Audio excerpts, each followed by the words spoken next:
Bonjour à tous. On a vu sur la chaîne deux machines qui sont classifiées classe 1, à savoir la Creality Falcon 2 Pro et la X-Tool S1. Ces lasers, en effet, sont dans un caisson sécurisé qui empêche tout fonctionnement s'il n'est pas refermé et protège l'utilisateur des émanations toxiques et de la fumée. Nous allons voir dans cette vidéo les différences qu'il y a entre ces deux machines dans leur utilisation, dans les résultats obtenus, et c'est vous qui allez faire le juge. C'est-à-dire qu'à chaque chapitre, vous mettrez un point dans une colonne sur une laser ou sur l'autre et faites-moi part de vos commentaires.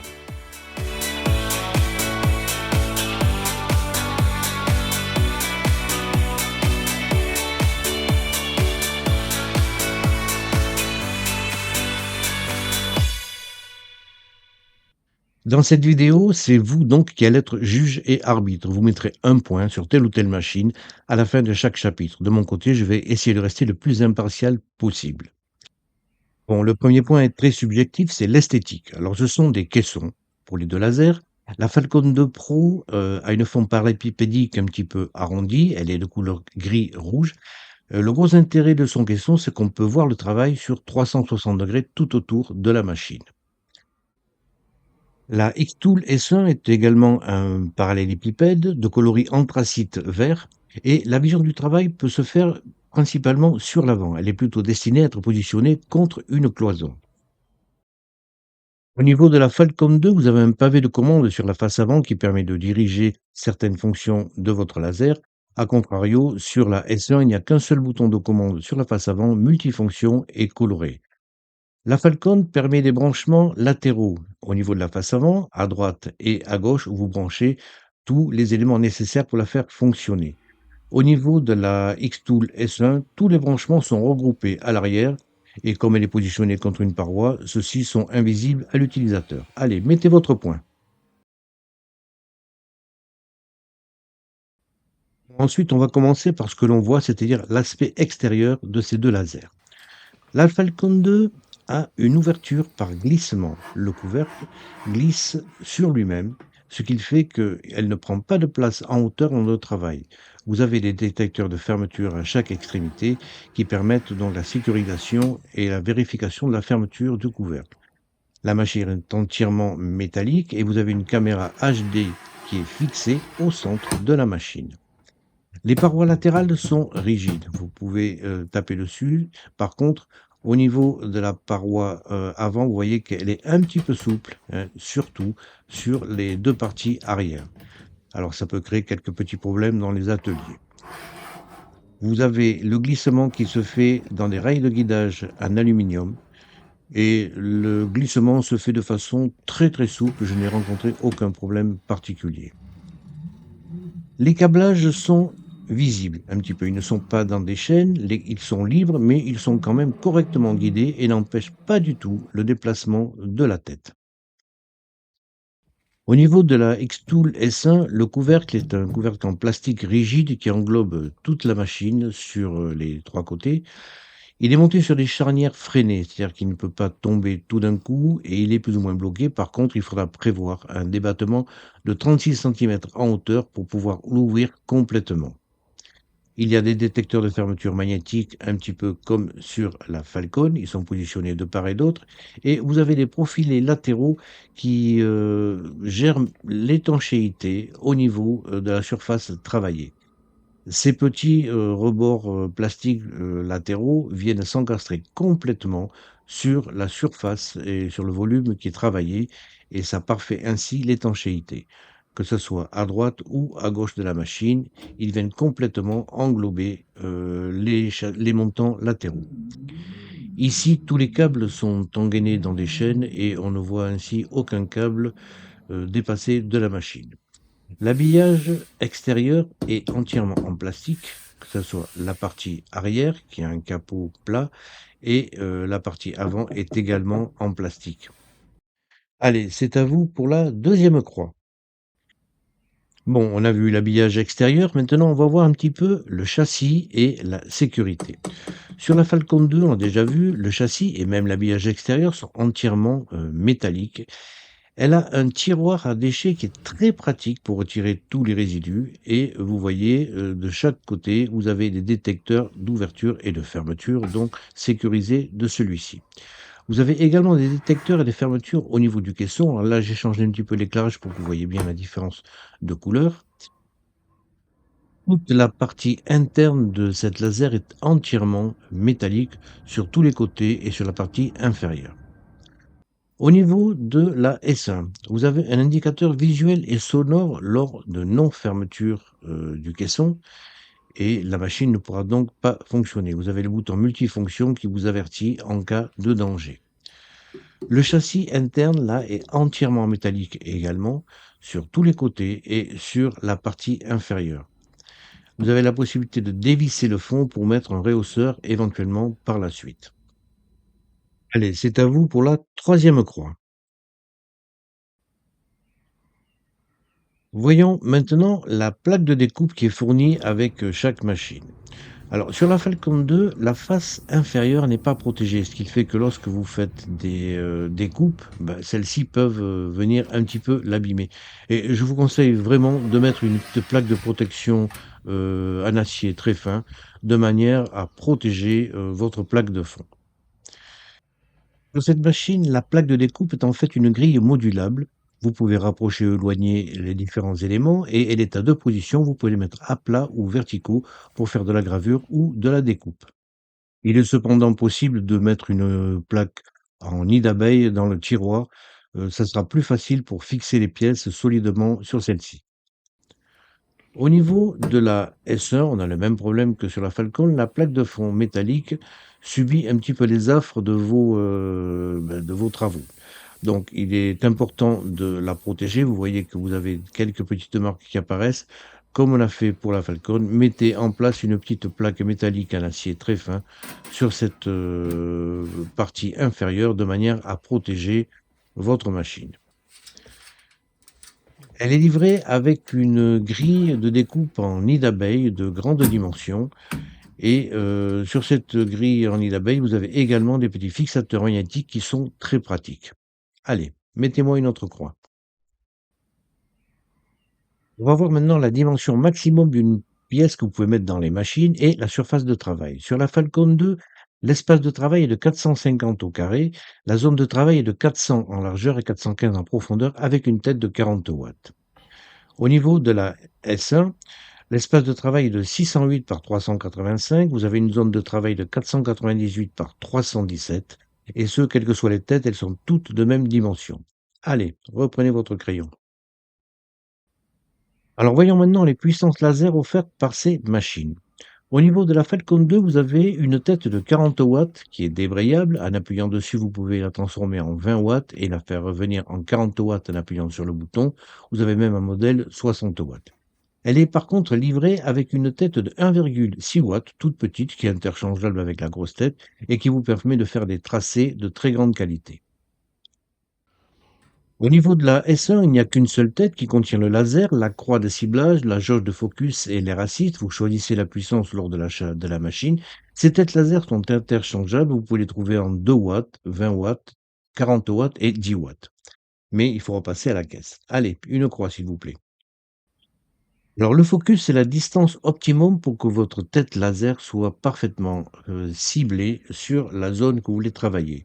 Au niveau de la Falcon 2, vous avez un focus manuel avec une jauge et qui a 3 étages suivant l'épaisseur du bois que vous travaillez. Il suffit de la glisser sous la tête, vous dévissez les 2 vis qui maintiennent celle-ci et vous venez faire affleurer la tête sur, l'épaisseur de la jauge souhaitée. Bon, il faudra bien sûr éviter de la perdre et une fois que votre, tête est positionnée, vous voyez que vous avez très peu de place en dessous. La partie, basse de la tête n'est pas, amovible, ce qui fait qu'en position très basse comme ceci, pour les bois épais, vous avez, risque d'accrochage avec le matériau qui est découpé. En ce qui concerne la X-Tool S1, la jauge de focus est magnétique et vient se fixer sur le côté de la tête. En effet, la tête étant, motorisée, il y a possibilité, après avoir fait un repérage sur, la zone que vous voulez travailler, vous avez une croix de ciblage qui est émise depuis la tête laser. Vous pouvez, en appuyant sur un bouton, faire un focus automatique. La jauge de focus se déploie et vient tâter la surface que vous voulez travailler et le système automatiquement la repositionne en partie haute pour ne pas gêner le travail. Cet autofocus avec la tête motorisée permet ainsi de graver des formes arrondies en ayant toujours la même, valeur, de puissance laser, quelle que soit la courbe de l'objet. Allez, une croix.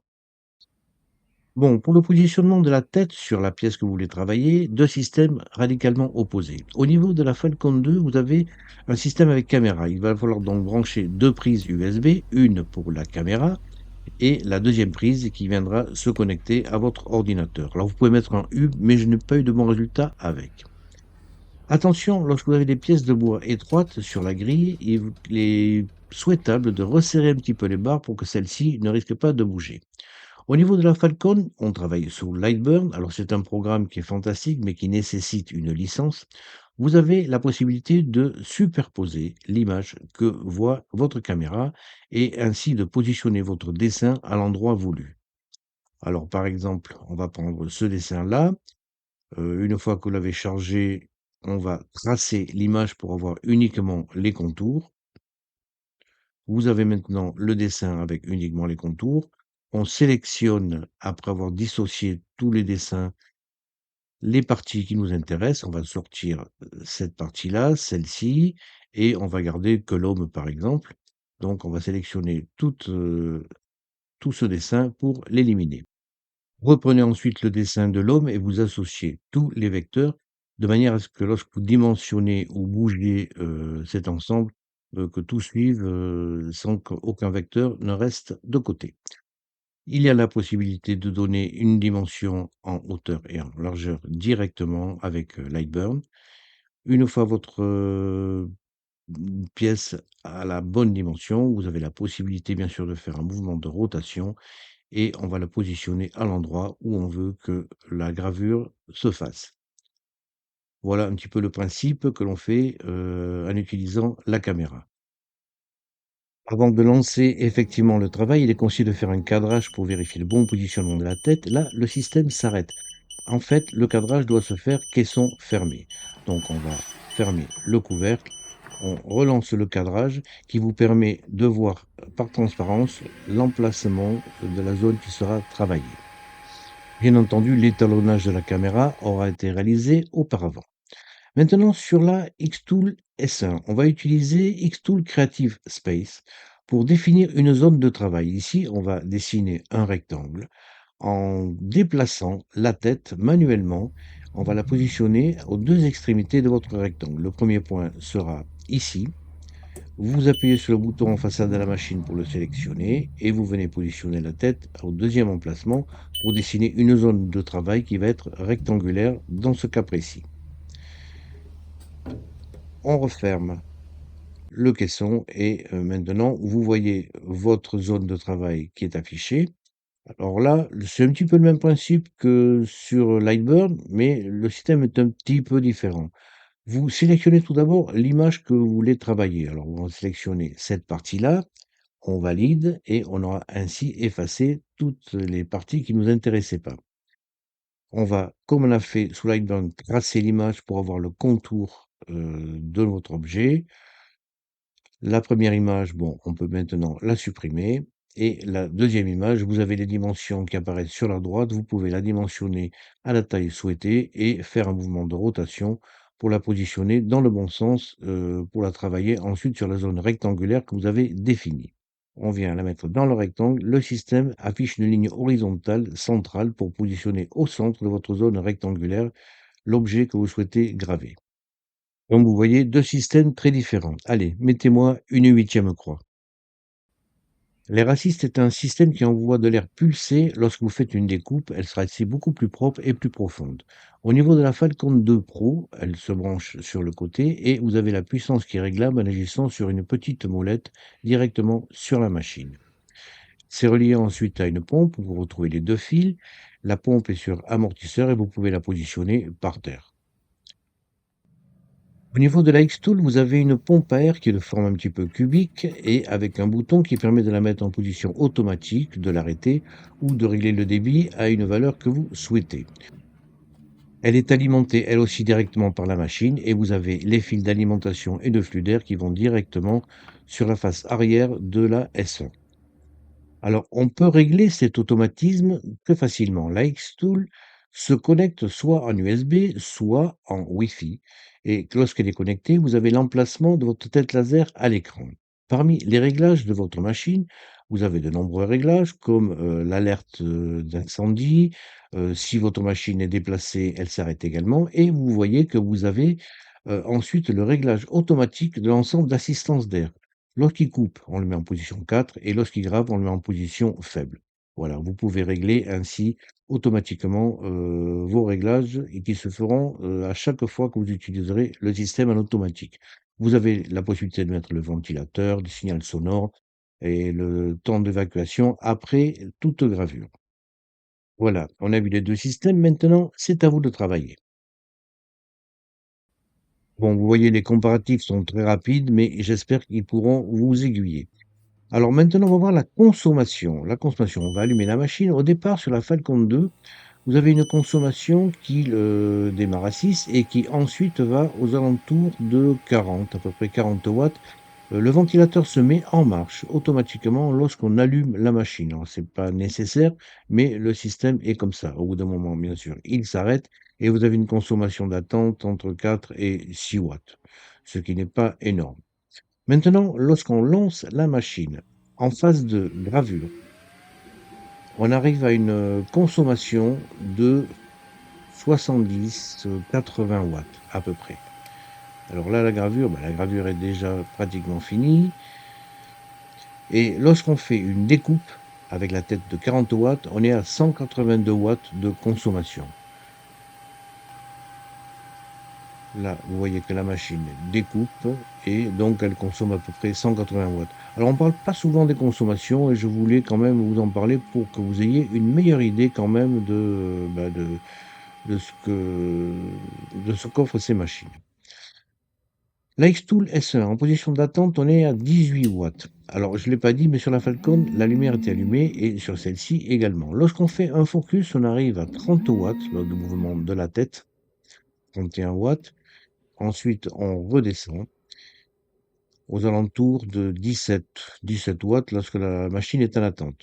On va lancer maintenant une gravure et maintenant on arrive à une consommation de 55 watts lorsque la machine fait une gravure continue comme ceci.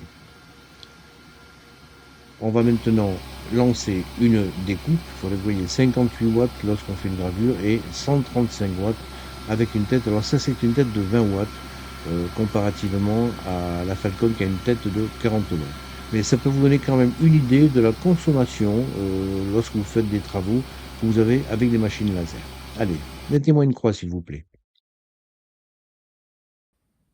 Allez, un autre rapide test, c'est le volume sonore à 1 mètre de la machine lorsqu'elle effectue un travail de découpe. La Falcon 2 est à gauche, on est aux alentours de 65 décibels.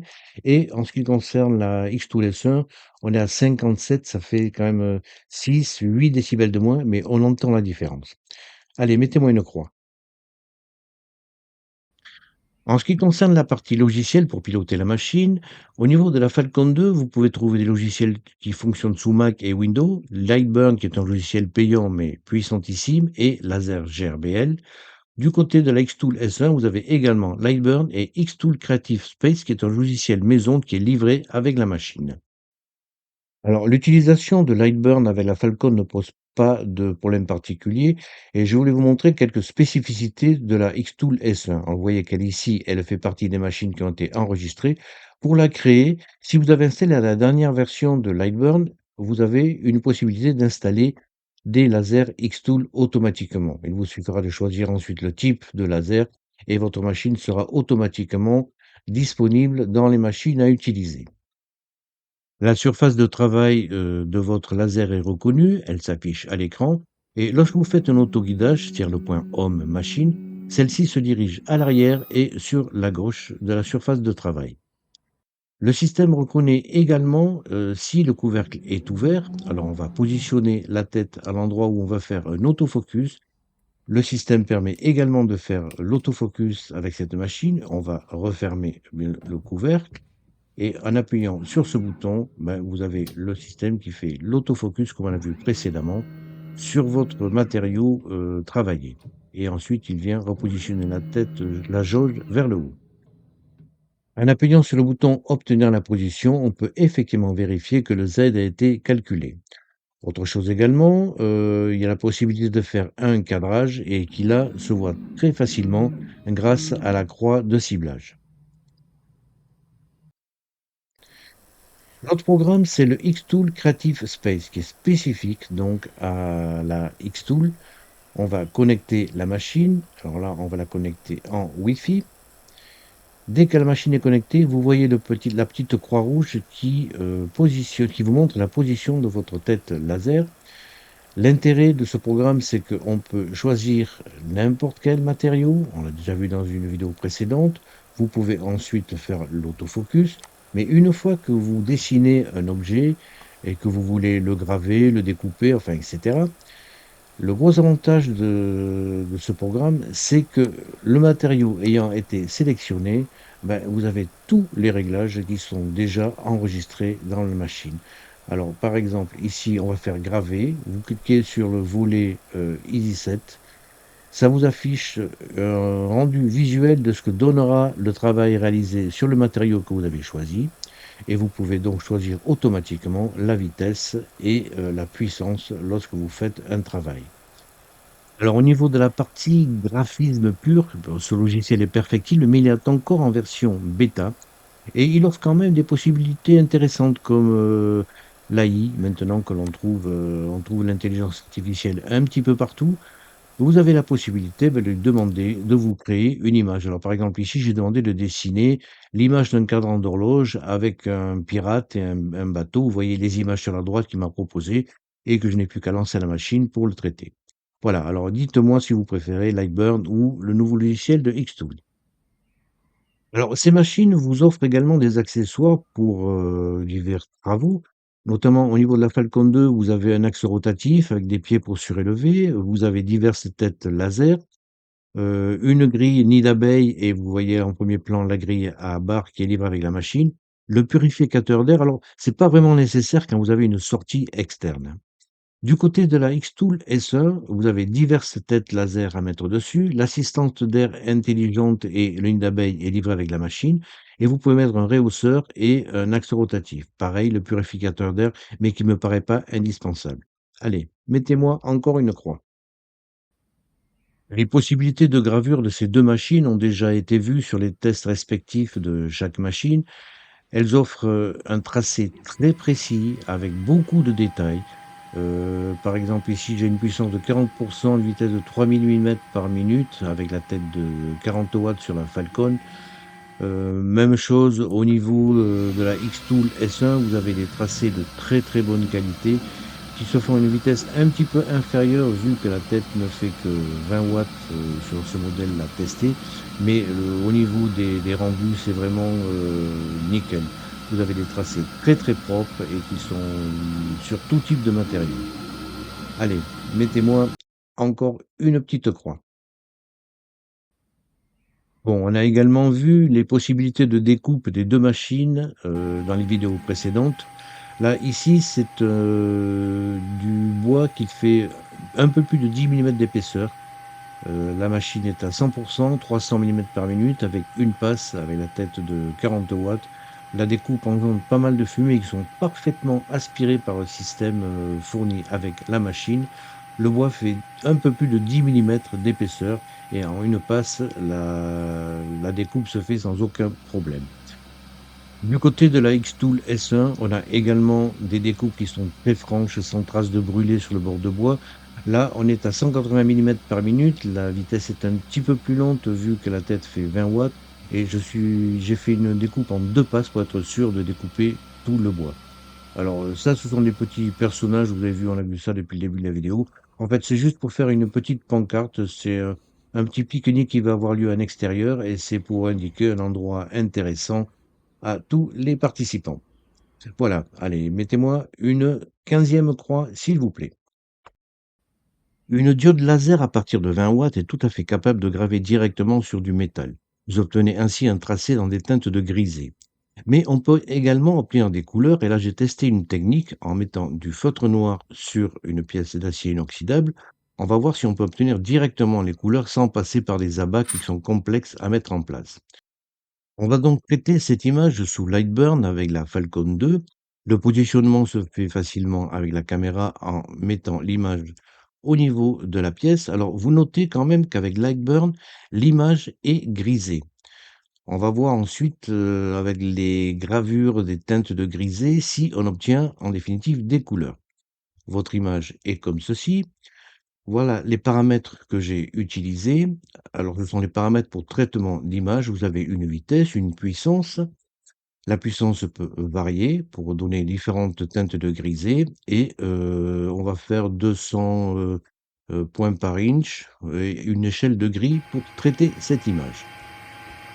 La puissance est de 50, vitesse 2600, c'est avec la 40 watts. C'est un premier essai et là, impossible de toucher la pièce. Elle est bouillante et en plus elle a été déformée donc bon, c'est trop puissant. On fait la même chose mais en ne mettant que 20 watts. Sur la Falcon 2, le réglage de la puissance se fait juste en appuyant sur un bouton, mais le résultat n'est pas encore tip top. Alors le meilleur résultat que j'ai obtenu, c'est en utilisant ces valeurs et là, on avait une image mais qui reste en teinte de grisé.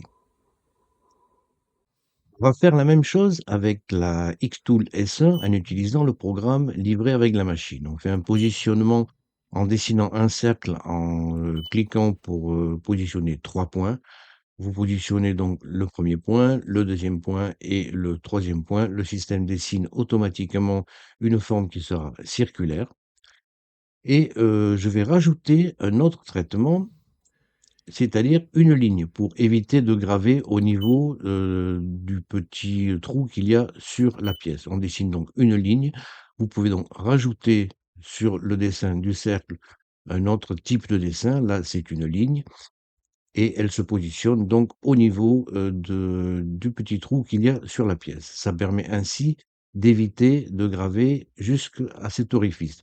Alors vous notez qu'avec, XCS, le dessin est déjà coloré, donc il va peut-être pouvoir traiter les couleurs plus facilement. On choisit le matériau voulu. Là, c'est une pièce donc d'acier inoxydable. Et ensuite, il, suffit, d'utiliser les valeurs qui sont préconisées. Alors je les ai pas modifiées, on a fait des gravures en nuances de gris avec, le feutre et ça va donner effectivement des couleurs. On va faire 200 dots per inch. Alors la seule différence entre Lightburn et XS, c'est que l'image sur l'un est grisée et sur l'autre, elle est en teinte de couleur. Bon, on va voir le résultat final, ce qu'il donne. La puissance 95, 140 millimètres par seconde. Voilà, la pièce a été donc gravée en utilisant les valeurs qui sont préconisées par défaut par le programme. Voilà, la gravure est terminée. On a notre dessin qui apparaît assez net à la caméra. Bon, il est tout noir encore puisqu'il y a du feutre noir. On va donc le nettoyer. Et là, vous voyez que on a les couleurs. Le blouson est un petit peu marron. On a des teintes bleues au niveau du pantalon. La, XCS vous permet effectivement d'avoir un traitement couleur. Ça, c'est le traitement qui a été trop puissant. Ensuite, un traitement un petit peu avec la tête de 20 watts, mais on a des teintes de grisé. Avec des valeurs qui sont un petit peu mieux optimisées, on a peut-être un petit peu quelques couleurs, mais c'est pas très net. Et la meilleure pièce quand même, c'est celle qui vient de la X-Tool S1 et qui vous donne des couleurs et un tracé assez précis en utilisant le logiciel donc qui est livré avec la machine. Allez, c'est à vous, mettez une autre croix. Bon, dernier point de ce comparatif, c'est celui qui fait mal, c'est le prix. Le meilleur prix pour la Falcon 2, c'est sur le site Geekbuying. Je vous laisse les références en description de la vidéo. Le prix de départ est près de 2000 € pour le modèle 40 watts avec la tête laser de 1,6 watts. Il est en promotion à 1299 et vous pouvez avoir un code pour avoir 100 € de réduction supplémentaire.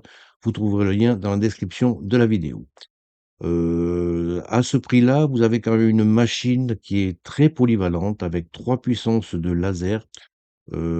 Cette machine est livrée avec une grille, donc avec des barres, directement depuis la Pologne. Vous n'avez pas de frais de douane supplémentaires à prévoir. En ce qui concerne la S1, directement sur le site de fabricant, elle est positionnée à 1 750 €. Il y a une réduction de 200 € qui s'applique actuellement sur ce genre de machine. Le modèle 20 watts avec le kit de base contient l'assistance d'air, la plaque alvéolée et ils offrent également un système anti-incendie supplémentaire. Bon, c'est une machine qui a 3 moteurs par rapport à la Falcon 2. La différence de prix s'explique par, un petit peu plus de technologie. Allez, donnez-moi votre dernière croix. Voilà, ça n'est fini de ce comparatif sur 2 machines classe 1 de très bonne qualité. Je vous ai présenté un petit peu les différences de technologie. Allez-y de vos commentaires, n'hésitez pas et je vous dis à la prochaine.